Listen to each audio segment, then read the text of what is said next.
শুভ সন্ধ্যা। ABP আনন্দ যুক্তিতর্কের সব দর্শককে। আজকে সাবজেক্টে মূলত দুটো অংশ, একটা আইপ্যাক মাথা গেল এজেন্সি কবজায়, তারপর মোথাবাড়ি হুঁশিয়ারি ইত্যাদি প্রভৃতি। কিন্তু আজকের শোটা যখন সুমন শুরু করছেন, সুমন বাঙালির সবচেয়ে নস্টালজিক জায়গা সুকুমার রায় হযবরল দিয়ে শুরু করেছে, এবং সুমন শুরু করতে গিয়ে হযবরল সেই বিখ্যাত ওই 26-এর মাপের কথা দিয়ে শুরু করলো। তো আমার মনে পড়ছিল যে ওই 26-এর মাপের ঘটনায় যে তারপর কোত্থেকে একটা পুরনো দর্জির ফিতে এনে সে আমার মাপ নিতে শুরু করলো আর হাঁকতে লাগলো, খাড়াই 26 ইঞ্চি, হাতা 26 ইঞ্চি, আস্তিন 26 ইঞ্চি, ছাতি না 56 ইঞ্চি নয়, ছাতিও 26 ইঞ্চি, গলা 26 ইঞ্চি। আমি ভয়ানক আপত্তি করে বললাম, এ হতেই পারে না, বুকের মাপও 26 ইঞ্চি, গলাও 26 ইঞ্চি। আমি কি শুয়োর? বালাই ষাট। হরিয়ানায় ভোট চুরি, মহারাষ্ট্রে ভোট চুরি, বিহারে ভোট চুরি, কি বলতে চান? আমি কি চোর? হিজিবিজ হিজিবিজিবিজ। সহস্রে বলল, না না বালাই ষাট, আপনি চোর হবেন কেন? আপনি তো নির্বাচন কমিশন, আপনি ভোট চোর। আমার মনে হচ্ছে এর থেকে ভালো উপমা সুমন আর কিছু শুরু করতে পারতো না। আজকে প্রথম বাক্যবন্ধ হচ্ছে আইপ্যাক মাথা গেল এজেন্সি তরজায়। তো নজরুলবাবু বলছিলেন যে 2020 সালে সিবিআই মামলাটা নেয়।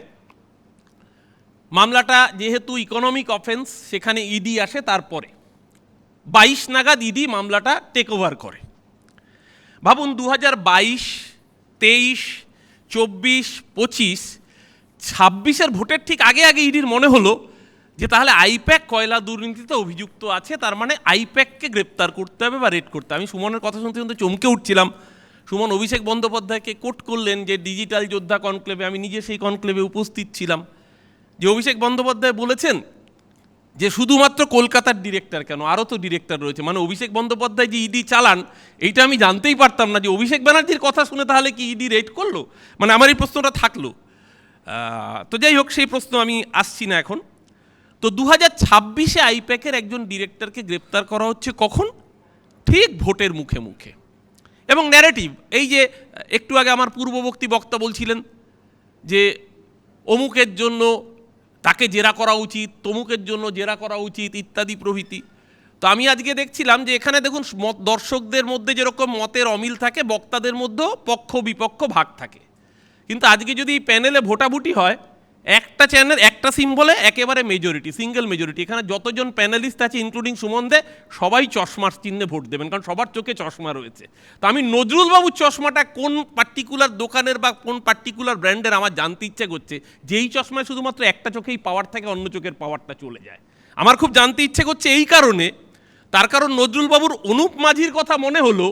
অনুপ মাঝির বয়ানে সুমন সঠিকভাবেই বলেছেন যে জনৈক কোন অভিষেক ব্যানার্জি, সে তো কংগ্রেসের প্রতিনিধি অভিষেক ব্যানার্জি, সেও তো সুমনের সাথে মাঝে মাঝে আসে।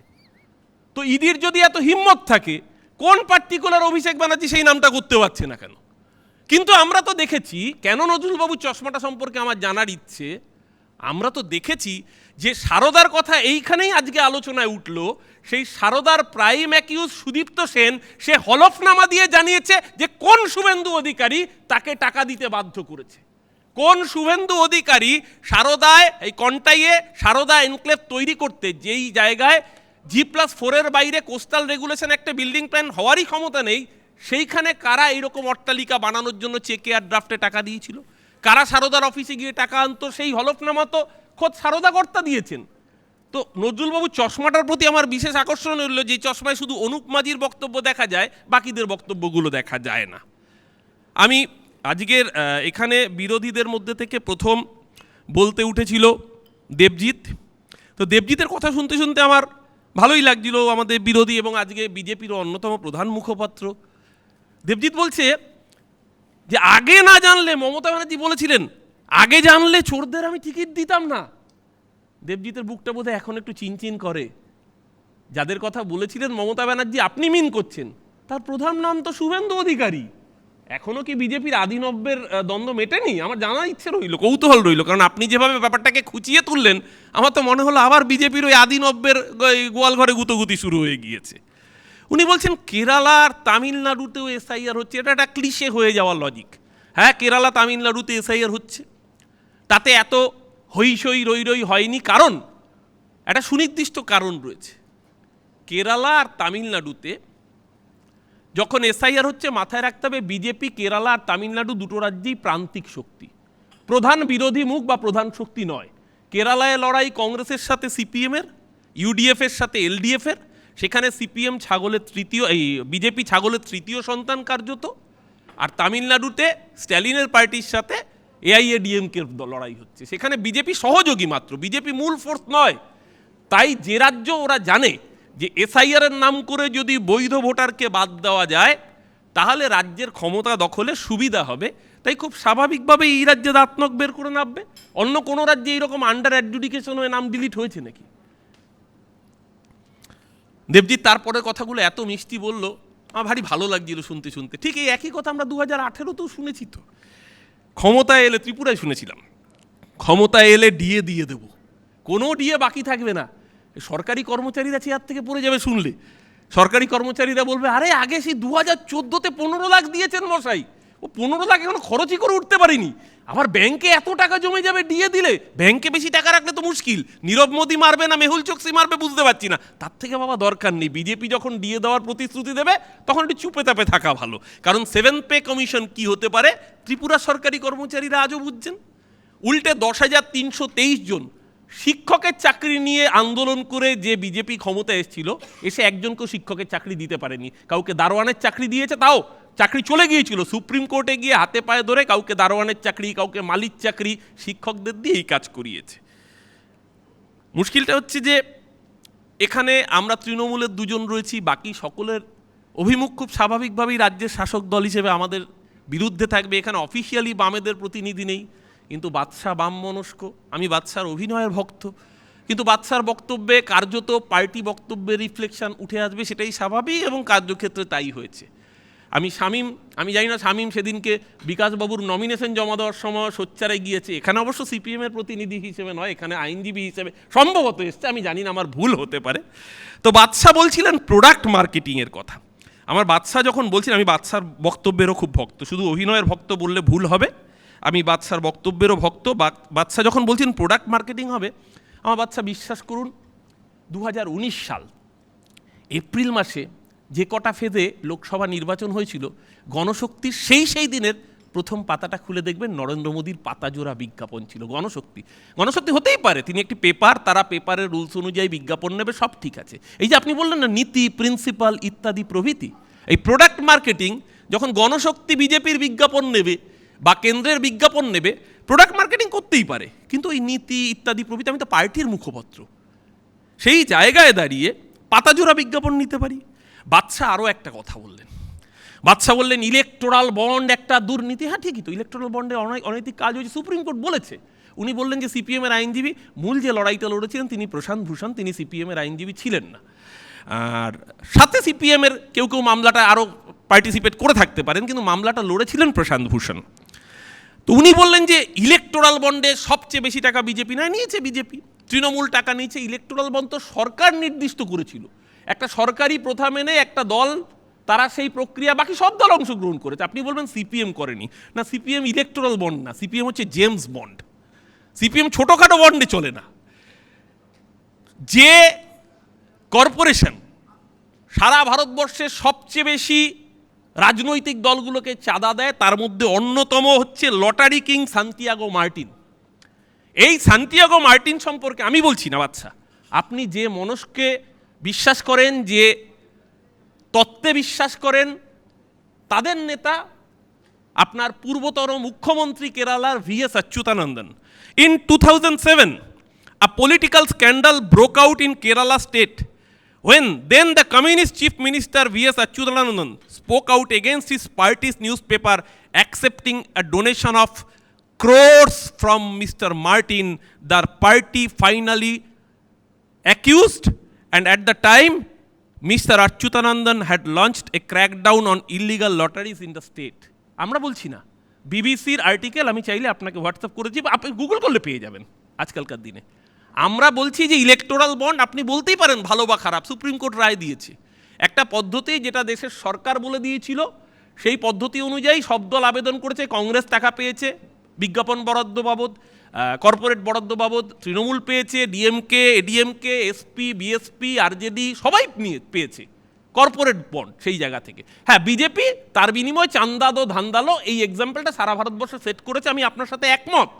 আপনি বলছেন সিপিএম নেয়নি, সিপিএম ইলেকট্রাল বন্ড নেয়নি, জেমস বন্ড নিয়েছে, ডাইরেক্ট টাকা নিয়েছে এই সান্তিয়াগো মার্টিনের মতো লটারি কিংদের থেকে। তো তারপরে আসলেন জহরবাবু। জহরবাবুকে আমি অত্যন্ত শ্রদ্ধা করি। আমি এর আগের শোতেও, সুমনের শোতেও আমি জহরবাবুর কাছে এটা জানতে চেয়েছিলাম, আমি আজকে তাই আর এটার পুনরাবৃত্ত করব না। আমি শুধু দেখলাম জহরবাবু সত্যি বলেন ওনার আর নজরুল সাহেবের কোনো স্বার্থ নেই, তাই উনি বোধহয় সঞ্চালকের জায়গা নিচ্ছেন, ভারসাম্য বজায় রাখছেন। আচ্ছা, জহরবাবু তাহলে রাজ্যসভায় তৃণমূলের নির্বাচিত হয়ে রাজ্যসভায় গিয়েছিলেন কি সিপিএমকে সমর্থন করতে? অবশ্যই জহরবাবু বিরক্তিতে, বিজেপির ওপর বিরক্তিতে সেদিনকে তৃণমূলের সাংসদ পদ নিয়েছিলেন। সেই বিরক্তি তো সব বাঙালির আছে, কিন্তু তৃণমূল তাকে সেই স্পেসটা দিয়েছিল যাতে জহরবাবু তার পোটেনশিয়ালকে ব্যবহার করে এই বিজেপি নামক ফ্যাসিস্ট শক্তির বিরোধিতায় আপনি শান দিতে পারেন। তো সেই জায়গা থেকে তো ন্যূনতম জহরবাবুর কৃতজ্ঞতা থাকা উচিত। তো জহরবাবু বলছেন যে আমি কোনো স্বার্থ নেই, আমি নিরপেক্ষ, আমি সবার বিরুদ্ধে বলবো, বলতেই পারেন, সবার বিরুদ্ধে বলাটাই তো গণতন্ত্র। কিন্তু সেটাও তো স্বীকার করতে হবে যে তৃণমূল আপনাকে সেই সম্মানটা দিয়েছিল এবং আপনি ওখানে গিয়ে বিজেপি বিরোধিতার পরিসরটাকে আপনি সত্যি সত্যি দৃঢ় করেছেন। সেটা নিয়ে আরও অদ্ভুত, উনি বললেন যে আইপ্যাককে তুলনা করেছেন, যেটা সুমনও বললে, যে আরএসএসের সাথে একটা কর্পোরেটকে নিয়ে আসছেন একটা মানে ধর্মীয় ফ্যাসিজমের সাথে তুলনা করতে। দুটো কোনো তুলনা হয় নাকি? একটা কর্পোরেট সংস্থা আর উল্টো দিকে এমন একটা মতাদর্শ যারা বিশ্বাস করে এক দেশ, এক ভাষা, এক নিশান, এক ধর্ম, এক খাদ্যাভ্যাস, তার সাথে একটা কর্পোরেট সংস্থার কোনো তুলনা হয়? আরএসএসের এতে করে আপনি যেটা করলেন যে আরএসএসের যে ভয়ঙ্কর আগ্রাসী, ভয়ঙ্কর ফ্যাসিজম, সেটাকেই তো আপনি খাটো করে ফেললেন। আপনার কাছ থেকে আমি, আপনার মতো মননের মানুষের কাছ থেকে বোধহয় এইটা বাঙালির জন্য প্রত্যাশিত ছিল না। আমি আশা করব আমি আপনাকে আঘাত করতে চাই না, আপনি আমার বয়োজ্যেষ্ঠ, আপনার থেকে আমরা শিখি। আমার মনে হয় আপনার এই তুলনাটা সমীচীন হয়নি। আমি এরপরের সেগমেন্টে সুমন রেখেছেন মোথাবাড়ি, হুঁশিয়ারি ইত্যাদি প্রভৃতি। মোথাবাড়ি এটা ঘটনা, মোথাবাড়ির মানুষের তো মোথাবাড়ি কেন, সারা রাজ্যের মানুষের খুব সঙ্গত একটা অসভ্য বর্বর কায়দায় বৈধ ভোটারের নাম বাদ দেওয়ার জন্য আন্ডার অ্যাডজুডিকেশন করে লজিক্যাল ডিসক্রিপেন্সি করা হয়েছে।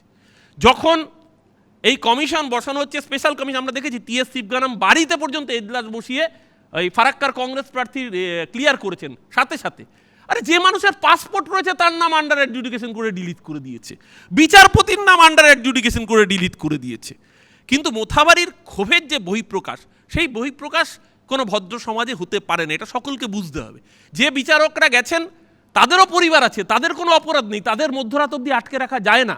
আপনার ক্ষোভ আছে সেটা যেরকম সঙ্গত, তেমনি তার বিনিময়ে একজন মহিলা জুডিশিয়াল অফিসার হন বা পুরুষ হন, তাকে এইরকমভাবে দিনের পর দিন বা ঘন্টার পর ঘন্টা এইভাবে আটকে রাখাটা যুক্তিসঙ্গত নয়। তাতে আন্দোলনের যে অভিমুখ, সেই অভিমুখটাই দুর্বল হয়ে যায়।